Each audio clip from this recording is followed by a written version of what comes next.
Eu fiquei 17 anos com o pescoço quebrado sem saber. Caraca! Num acidente que eu tive fazendo uma demonstração de luta no CT de São Paulo.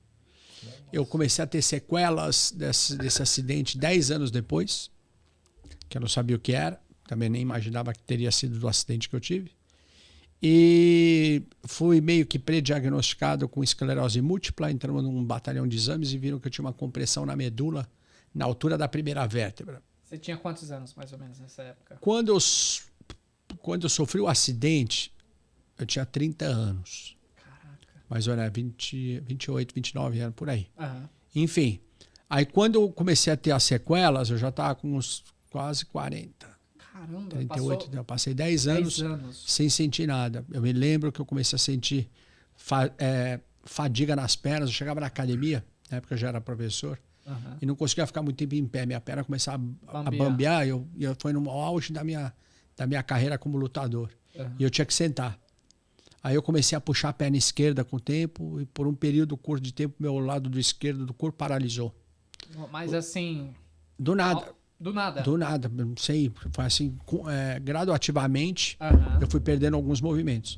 Aí os médicos acharam que eu estava com esclerose múltipla, aí acharam uma compressão na minha medula, e os médicos falaram, olha, dentro de todos os exames que eu fiz, cara, a gente não sabe como é que você está andando, se era para estar ou morto ou tetraplégico. Continua fazendo o que você está fazendo, porque nem fisioterapia tem para o teu caso. E eu continuei levando a vida normal. De 6 em 6 meses eu fazia a ressonância magnética para monitorar se era esclerose múltipla ou não. E aí chegou uma hora que eu fui piorando, chegou uma hora que eu não conseguia mais andar. Eu estava de bengala, assim, corcunda. Eu estava desesperado, já pedindo para Deus me levar.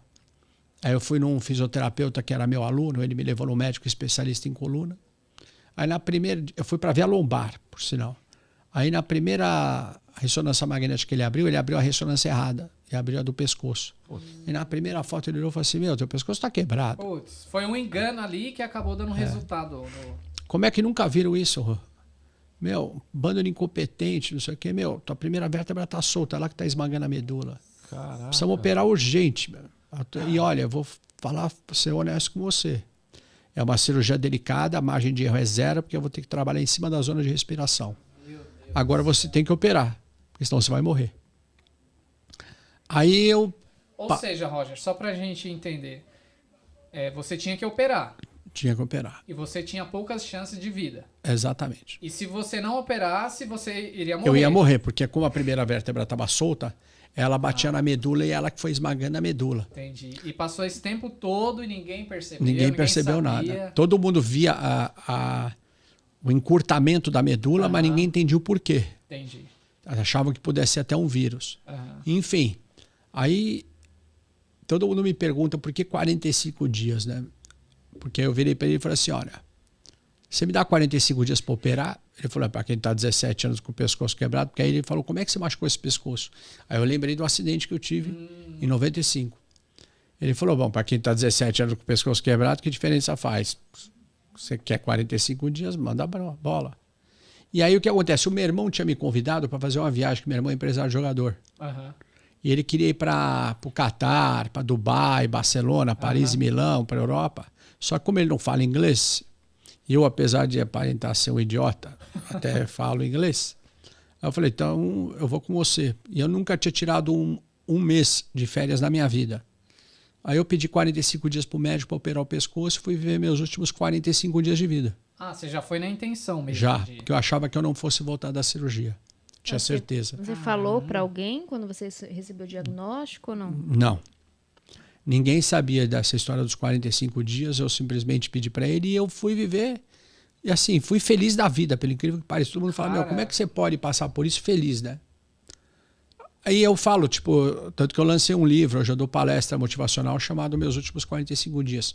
Eu, nesses últimos 45 dias de vida, eu fiz uma retrospectiva da minha vida. E eu percebi que eu era o cara mais feliz do mundo. Porque eu falo, por exemplo, eu fui tão abençoado sem merecer. Por exemplo, eu falo que tem muita gente que é louco para viajar para fora do país. Eu morei nos Estados Unidos, no Canadá e viajei quase o mundo todo competindo. Aí tem gente que é louco para conhecer a Disney. Eu trabalhei como artista num dos maiores parques do mundo, que é a SeaWorld de San Diego. Sim. Eu fui aqualoco. Eu era comediante na Silvânia. Eu fazia saltos ornamentais. Aí eu saltava de 27, sabe aqueles malucos do Red Bull Cliff Diving que pula de... Então eu era um desses doidos. Só que eu saltava em piscina de 3 de profundidade, não que neles saltam, que é tem uma tecnologia muito melhor hoje. Aí eu pensava, pô, tem gente que é louco para conhecer um artista, eu fui personal das celebridades, treinei um monte de celebridade. Tem gente que tem vontade de fazer tanta coisa, então de ser campeão em algum esporte, eu fui multiatleta, fui seleção paulista de futebol de salão, fui campeão sul-americano de saltos ornamentais, fui campeão sul-americano de defesa pessoal. Então, cara, não posso reclamar, entendeu? Então, para mim, eu tava indo feliz da vida. Cara, foi muito engraçado, porque antes de falar da cirurgia, tinha muitas coisas dentro desses 45 dias que aconteceram comigo que eu achava que era um presente de Deus para mim e que Deus realmente estava me recolhendo. Vou te dar um exemplo. Meu irmão era empresário, jogador de futebol, é empresário. E ele era empresário de 2 primos do Messi. E nessa viagem dos 45 dias, a gente foi para Barcelona.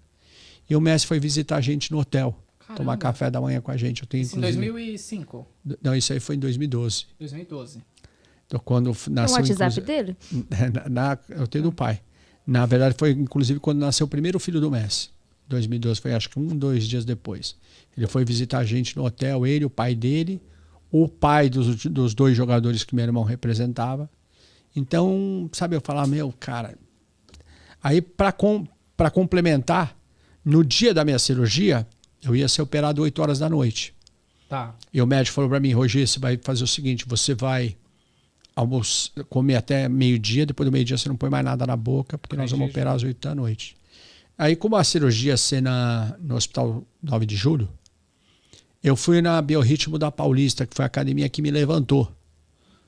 E eu tenho muitos amigos lá, foi basicamente onde eu me construí como professor de Kempo havaiano, que era a arte marcial que eu dava aula na época.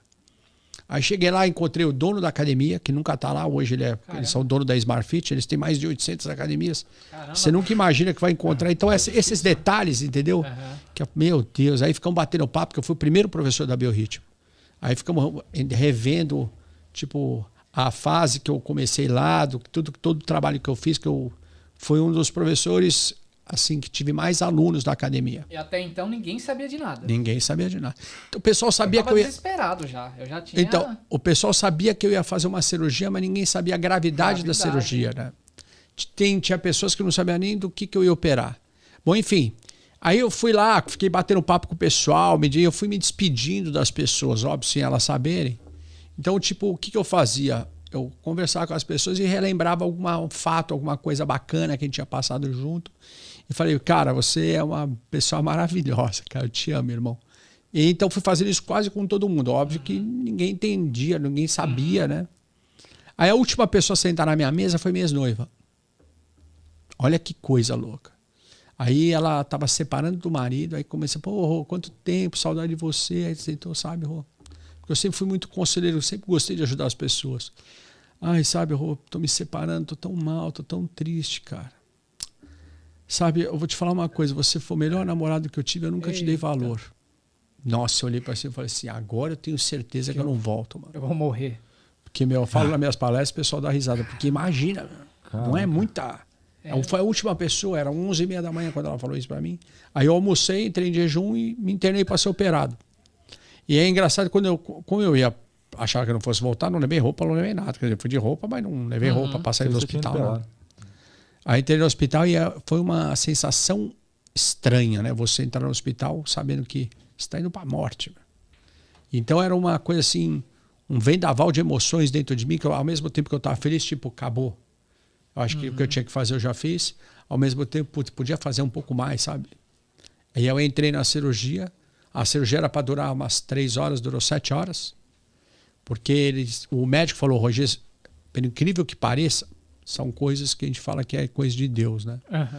O meu corpo criou um calo ósseo atrás da minha cervical, que foi o que me protegeu. Só que isso atrasou em 2 horas a cirurgia, porque ele tinha que, mais ou menos, para você ter uma ideia do que ele tinha que fazer, ele tinha que passar 4 parafusos nas vértebras, em linha reta, e não podia errar meio milímetro para não pegar nem a artéria, nem o nervo, e Senão nem seria- a medula. Seria outra complicação, né? Não, morria. Morria. Morria. Fatal. Ele falou, se errasse meio milímetro, você estava morto. Eu falei, ainda sorte tua que não foi ao contrário, você estava aqui contando história. Você tinha vivido teus últimos 45 dias, eu falei pro médico.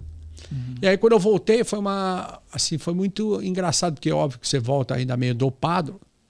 E eu voltei, foi muito engraçado que eu voltei sem o colete de cervical. Então eu cheguei a virar a cabeça e não podia.